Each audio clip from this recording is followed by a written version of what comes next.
And unions claim workers in the Hunter could be hardest hit when changes to work cover are rolled out.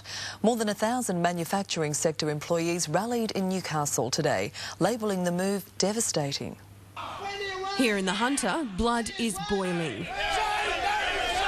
Local manufacturing workers are livid over the state government's work cover cuts. Wake up to yourself, Barry. Get his hands off our workers' comp. Hundreds marched to Newcastle's Civic Park, where around 1,500 workers formed a united front. On the chopping block, coverage for the trip to and from work, and weekly payments for injured workers who don't recover within 2.5 years. It's all been labelled a deep blow to the already struggling local manufacturing industry. In particular in the Hunter Valley, where you've got a high number of people employed in manufacturing, people travelling long distances to work. Local firefighters are also seeing red. It ups the ante a hell of a lot because of, as I said, the title of our occupation itself. We're firefighters. But the state government maintains premiums will skyrocket if a $4 billion deficit isn't reined in. Today's rally is just the tip of the iceberg. Unions say more industrial action is on the cards. This is a government that appears to know nothing else but cutting ordinary people's entitlements. Stephanie Jeans, NBN News.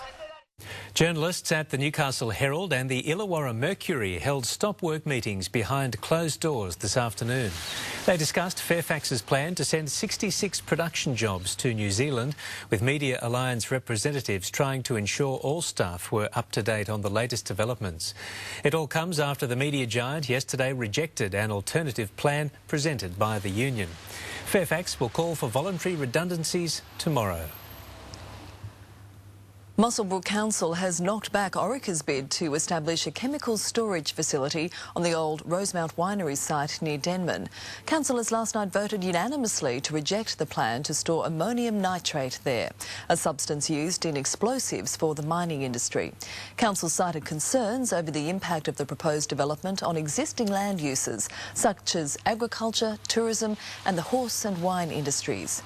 Heavy vehicle movements and potential environmental compromises were other factors. The latest plans for the controversial Huntley housing development near Branxton are now up for public comment.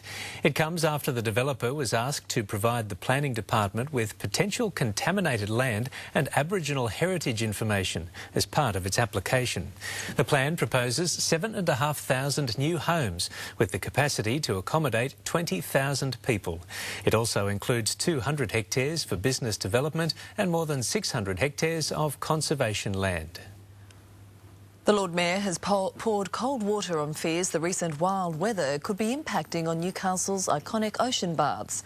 John Tate says the work currently being undertaken there is simply routine maintenance. Despite a multi-million-dollar makeover, the scaffolding's back up at Newcastle Baths, and for one councillor, that's ringing alarm bells. We spent millions of dollars putting in a cathodic protection process that's supposed to eliminate any corrosion. But we're there doing work and I'm a bit worried about that.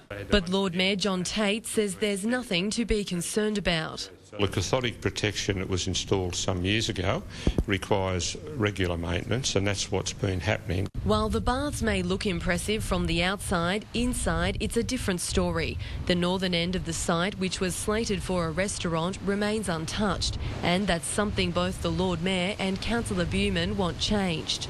Well, the shelf of the restaurant's been sitting there like a monument to council's inability to make decisions. But it could be years before any progress is made. To put a date on it when it'll all be finished is a bit hard, but I would expect over the next 10 years you'll see most of it completed. Meanwhile, the Big Surf has delayed work at the bogey hole. It's now expected to be completed by the end of the month. Emma Murphy, NBN News. A teenager is lucky to be alive after his mulching truck rolled at Aoka on the Central Coast this morning. Police and ambulance units were called in shortly before 11 after reports he was pinned under a heavy vehicle. The 19-year-old was airlifted to Sydney's Royal North Shore Hospital in a serious condition. Midland Council will roll out its plan to permanently rid Lorne of flying foxes within weeks. It also wants new legislation to make it easier to combat similar urban invasions across the state. Years after the first members of the flying fox colony landed in Lorne, there's light at the end of the tunnel.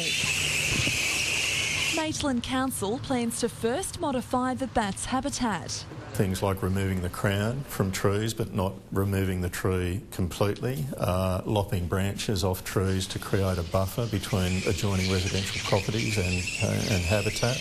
Then Council will remove affected trees and disperse the colony with noise.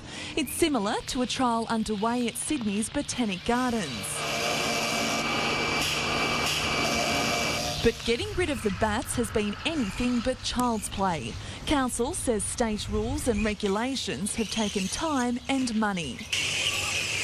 Council's plan of attack must take flight in the coming weeks. It's a race against time as the countdown begins for the flying fox breeding season. We're adamant that we will be certainly doing habitat modification and/or removal within that time frame. But with noise, smell and the threat of disease hanging over their heads, residents want the colony gone for good. And if you look at some of the other sites throughout New South Wales and Victoria where they have tried to move the flying foxes on, it's been an ongoing process and in some cases it's taken years to move them on. Christy Reading, NBN News.